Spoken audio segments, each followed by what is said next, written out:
할렐루야. 중총 목사와 함께하는 영성 산책 시간입니다. 시편 1편과 2편은 시편 150편 전체의 서론이고, 시편 3편은 시편 150편 전체의 본론입니다. 시편 3편으로 본론이 시작되면서 위기를 만나는 시편 기자인 다윗을 보죠. 다윗의 일생 중 가장 절망적이고 비참한 순간에 지은 시요, 기도요, 고백입니다. 시편 3편은 사랑하는 아들 압살롬의 반역으로 인해 황급히 신발을 벗은 채 통곡하며 쫓길 때 그때 지은 비탄시죠. 우리 인생의 현실을 적나라하게 보여주는 인생의 삶의 현장입니다. 삶은 순탄하지 않고 험산줄령의 인생길, 인륜을 저버리고 아버지를 대적하여 반역의 칼을 뺀 압살롬으로 인하여 반군을 피해 경황 없이 피난길에 오른 노년에 접어든 무력한 왕, 아버지의 처절한 아픔입니다. 배역한 자식 때문에 형언할 수 없는 고통과 갈등을 겪는 아버지의 탄식이죠. 어느 아버지의 사연입니다. 저는 42세, 아내는 39살 부부입니다. 15세 아들 하나가 있습니다. 어렸을 땐 예쁘고 귀여웠죠. 말도 잘 듣고 착했습니다.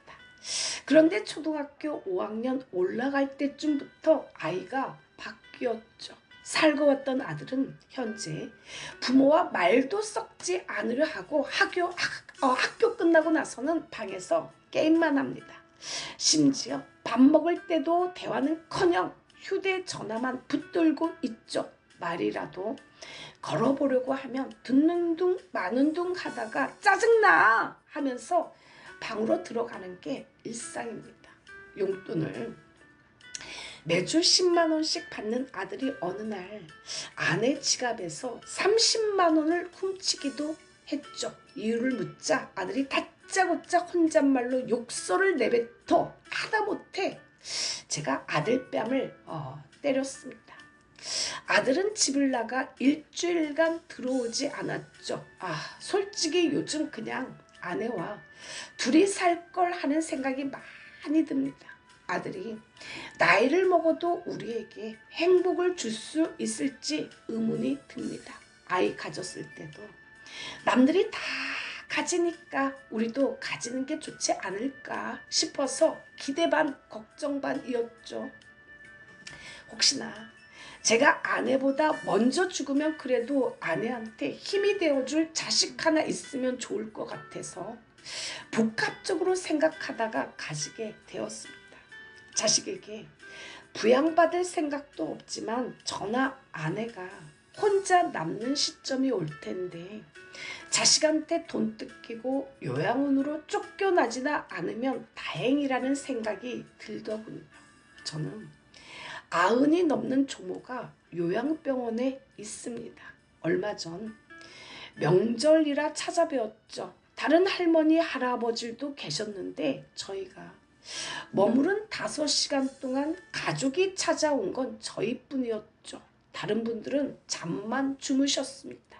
저희도 요양병원에 할머니를 모셔다 놓고 1년에 한두 번 찾아가고 우린 할 만큼 다 했어 이러는데 이럴 바에야 조부모님도 우리 부모님을 낳지 않고 두 분이 원 없이 할 거 하시면서 사셨으면 지금보다 나으셨을까 하는 생각도 들었습니다. 아들이라고 하나 있는데 이놈의 후라돌로 같은 자식 같으니 나중에 아내가 저보다 먼저 죽으면 끝까지 제가 돌봐줄 수 있어서 다행인데 혹여나 제가 먼저 죽으면 혼자 남을 아내 때문에 눈물이 납니다. 자식을 안 낳았다면 큰 돈은 아닐 테지만 노후에 아내 앞으로 5억 원 정도는 더 모아둘 수 있을 것 같은데 참 아들 하나 때문에 별 생각이 다 들죠. 자식이란 놈은 부모 지갑이나 털어가고 방구석에서 게임이나 하고 엄마한테 욕이나 하고 있고, 주말에는 어딜 싸돌아다니는지 코빼기도 안 비치고 아내만 생각하면 눈물이 납니다. 이 시간에 내 짐이 무겁고 힘이 드냐 주를 보라 라는 찬양으로 영성 산책을 시작합니다.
만족할 수 있어요.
할렐루야. 다윗은 그의 생애에 그를 대적하는 사람이 많았습니다. 그래서 그는 여호와여, 나의 대적이 어찌 그리 많은지요. 일어나 나를 치는 자가 많소이다 라고 고백하였죠. 이 시를 지었던 당시에 그의 아들 압살롬이 가장 무서운 대적이었습니다. 다윗은 자신의 아들 압살롬과 그의 추종 세력들의 반역으로 다급하게 왕궁과 수도 예루살렘을 피신하여 쫓겨갈 때 머리를 가리우고 맨발로 울며 갈 정도로 비참했죠. 다윗이 신하들과 함께 피난길 가운데 바후림에 이르렀습니다. 거기서 사울의 집 족속에 속한 시므이가 다윗과 다윗 왕의 모든 신복을 향하여 연달아 돌을 던지며 저주하였죠. 피를 흘린 자여, 피로한 자여, 가거라 가거라. 사울의 족속의 모든 피를 여호와께서 내게로 돌리셨도다. 그 대신에 네가 왕이 되었으나 여호와께서 나라를 내 아들 압살롬의 손에 붙이셨도다. 보라, 너는 피를 흘린 자인 거로 화를 자취하였느니라. 많은 사람들이 다윗에게 너는 하나님께 구원을 얻지 못한다 라고 말하였죠. 조롱과 비웃음이 다윗을 더욱 비참하게 만들었습니다. 저들의 이빨은 창과 살이요, 저희의 혀는 날카로운 칼이었죠. 다윗은 내 혼이 사자 중에 처하며 내가 불사르는 자 중에 누웠다고 했습니다. 그러니 어떻게 잠이 올까요? 다윗은 하나님의 약속의 말씀을 붙들고 부르짖어 기도를 할 수밖에 없었습니다. 시편 3편 2절에서 저는 하나님께 도움을 얻지 못한다. 이 도움은 넓히다, 공간을 만들다 라는 뜻으로 전쟁에서 구출, 승리를 얻는 구원을 뜻합니다. 재에서 구원을 받는 속죄적 의미보다 위기 속에서 구원, 구출을 의미하죠. 주변 사람들로부터 저 사람에게는 하나님의 도움이 없어, 하나님이 역사하지 않아 라는 말만큼 비참한 상황이 없습니다. 자신이 하나님과 전혀 상관이 없는 존재라는 불신과 불안감은 영혼을 핍절하게 만들죠. 저는 하나님께 도움을 얻지 못한다 하나이다 하고 그 옆에 뭐라고 적혀 있나요? 네, 셀라라고 적혀 있습니다. 셀라의 뜻은 그것을 주목하라 또는 거기에서 멈추고 잠시 생각해 보라 라는 뜻이죠. 잠시 거기서 멈추고 이러한 것에 대해 생각하라. 사단아, 내들어 물러가라. 주께서 너를 꾸짖으시로다 라는 뜻이 담겨 있습니다. 이 시간에 찬양 한 번 더. 울고 있는 형제여, 왜 찬송을 잊었는가 라는 찬양 한 곡 올려드립니다.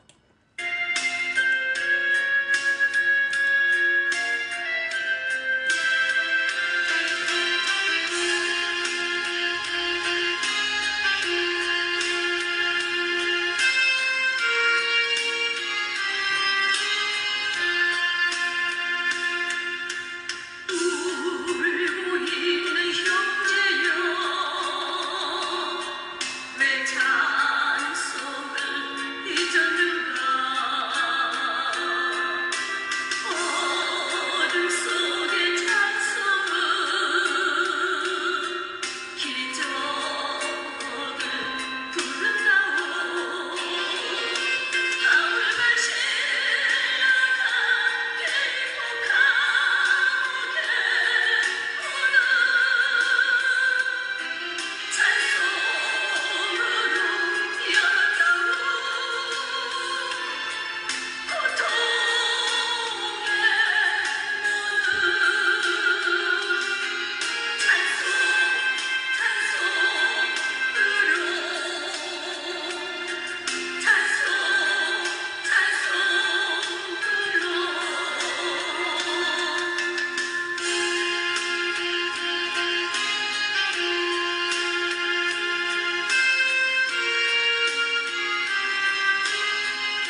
다윗은 하나님을 전적으로 신뢰하며 확신 가운데 고백합니다. 하나님은 나의 방패와 영광 되시며 머리를 들게 하시는 분입니다.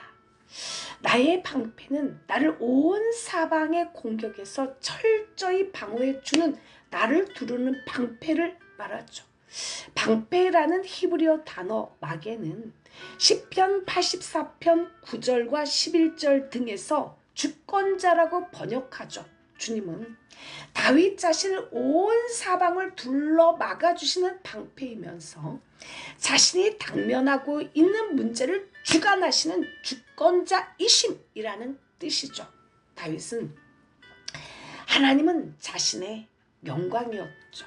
표준세 번역에서 주님은 내 명예를 회복시켜 주시는 분으로 의역하였습니다. 그는 왕적 권위에 도전받고 반역과 음모와 함께 조롱을 당하였습니다. 그의 명예는 저 땅바닥까지 추락되었죠. 그러나 다윗은 원수들과 싸움에서 승리하게 하실 하나님께서 자신의 명예를 회복시켜 주시는 분으로 확신하고 있습니다. 하나님의 찬란하고 위엄찬 영광이 나의 영광이라는 거죠.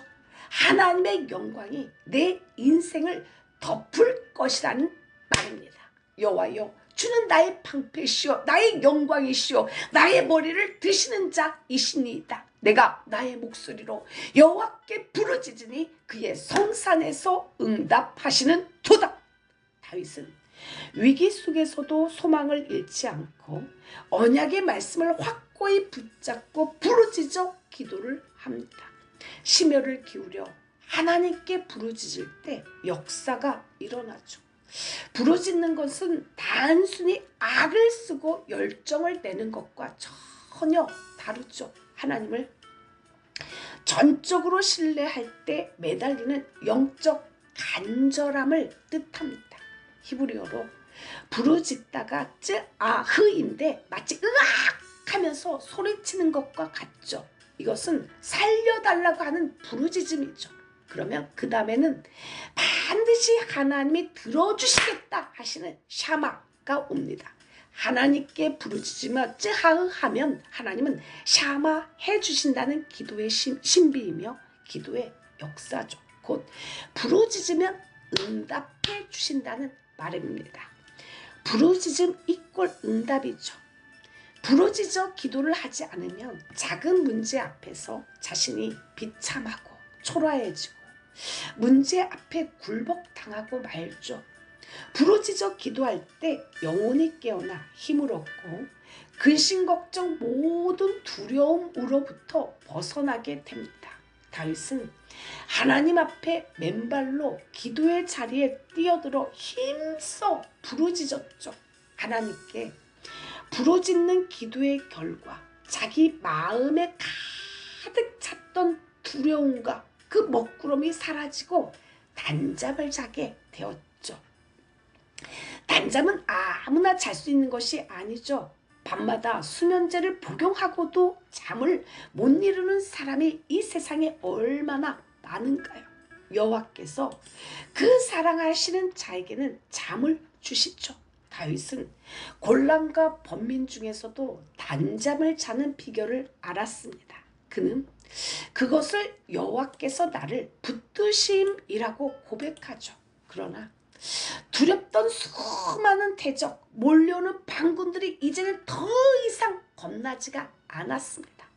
하나님을 의지하는 다윗의 마음에는 샘솟는 평안과 확신이 가득 차 있기에 아무런 두려움이 없었죠.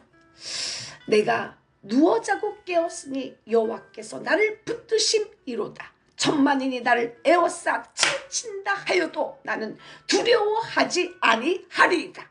이 시간에 찬송가 443장 아침 햇살 비칠 때 찬란하듯이 주님 얼굴 대할 때 마음 즐겁다 라는 찬송가 한 곡 올려드립니다.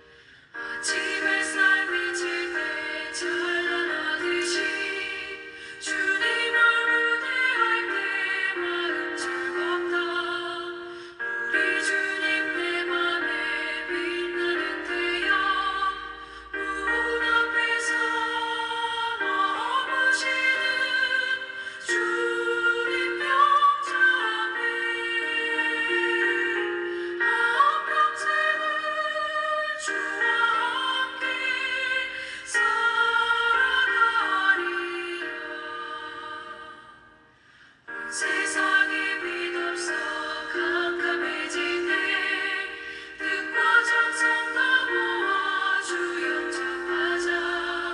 마음속에 풍랑이 일어날 때도 믿는 이의 참 소망은 우리 주님 일생토록 주 섬기며 살아가리라.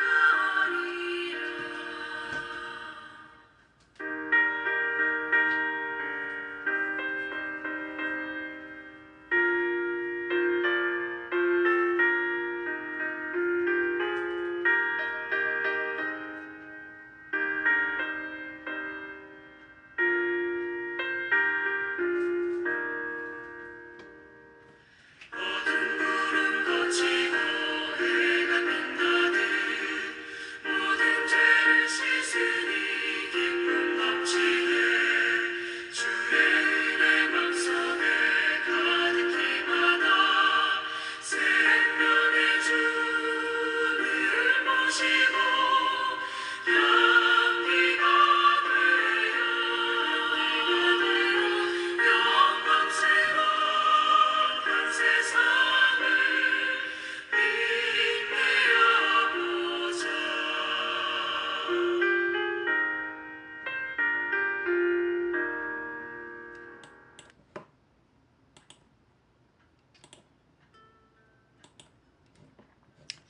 할렐루야. 위기 속에서 하나님을 향한 신뢰가 부르짖는 기도의 불씨가 되어 그 기도의 불길이 두려움의 세력을 물리치고 단잠을 자고 평강의 새벽을 맞이하게 됩니다. 찬란한 아침 햇살을 맞이하게 되죠. 바로 이런 이유로 시편 3편을 아침의 기도, 시편 4편이 저녁의 기도로 불리웁니다. 시편 4편에서는 하루의 모든 사건을 마무리하며 하나님께 의탁하고 평안을 구하는 저녁의 기도를 드리죠. 시편 3편에서는 다윗이 절망적인 상황 속에서도 하나님을 신뢰하며 하루를 시작하는 믿음의 기도를 드리죠. 아침에 일어나자마자 다윗은 크게 외칩니다. 한번 같이 외쳐볼까요? 시편 3편 7절과 8절입니다. 여호와여 일어나소서, 나의 하나님이여 나를 구원하소서. 주께서 나의 모든 원수의 땀을 치시며 악인의 이를 꺾으셨나이다. 구원은 여호와께 있사오니 주의 복을 주의 백성에게 내리소서. 이 말은 이스라엘 백성들이 강야에서 진을 쳤다가 가나안을 향하여 행진할 때 외쳤던 말로서 일종의 행진곡이었습니다. 하나님께 이스라엘을 보호하고 승리로 이끄실 것을 요청하는 군사적 표현이죠. 우리 역시 위기 속에서 공경에 빠졌을 때, 특별히 악인들과 악한 세력과 싸울 때 하나님의 즉각적인 개입과 도움을 요청할 때 주님 일어나소서, 주님 일어나 도소서 라고 기도할 수 있는 놀라운 특권을 누릴 수가 있습니다. 악인들의 내뿜는 말이나 혀 놀림은 창이나 화살 혹은 칼과 같이 의인의 심장을 찌르는 아픔과 고통을 주죠. 다윗은 하나님께서 일어나셔서 구원하시는 방법으로 원수의 뺨을 치시고 원수의 이빨을 부서뜨리도록 기도했죠. 대적들의 말로 공격했던 것이 얼마나 비참하고 힘들었던 것을 직감할 수가 있습니다. 다윗 역시 아침에 일어나서 외쳤습니다. 주님 일어나십시오. 나의 하나님 이 몸을 구원해 주십시오. 주께서 내 모든 원수들의 턱을 치시고 악인들의 이빨을 부러뜨리셨습니다. 구원은 주께만 있습니다. 주의 백성에게 복을 내려 주십시오. 주님, 인생의 어둡고 고통스러운 시간들을 보낼 때 부르짖어 기도를 할 수 있는 부르짖음의 축복을 주옵소서. 그리하여 하나님이 하셨다는 평강이 임하게 하시어서 두려움이 없어지고 단잠이 임하게 하옵소서. 하나님은 나의 방패요, 나의 영광이시요, 나의 머리를 드시는 분이십니다. 예수 이름으로 기도를 올려드립니다. 이 시간에 찬양 마지막으로 시편 3편 올려드립니다.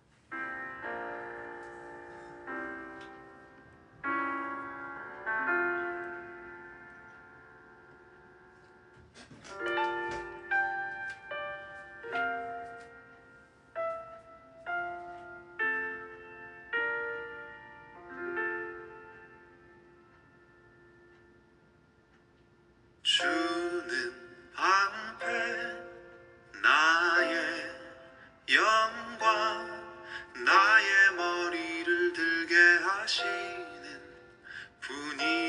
분이시라. 내가 주를 바라보며 소리 높여 주를 부를 때에 응답하시네. 고난 마음으로 잠이 들어도 또다시 깨어나게 되는 것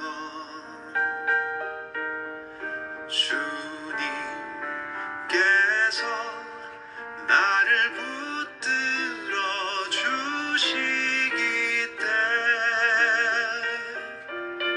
때문입니다.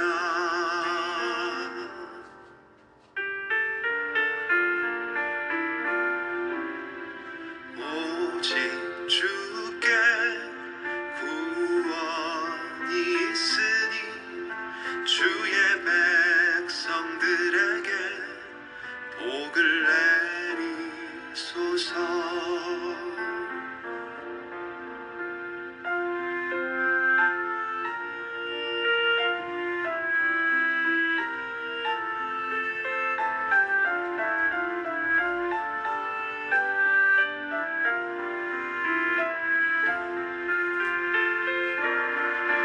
고난 마음으로 잠이 들어도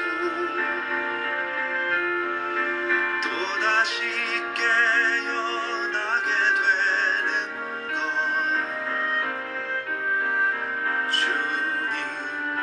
주님께서 나를 붙들어 주시기 때문입니다.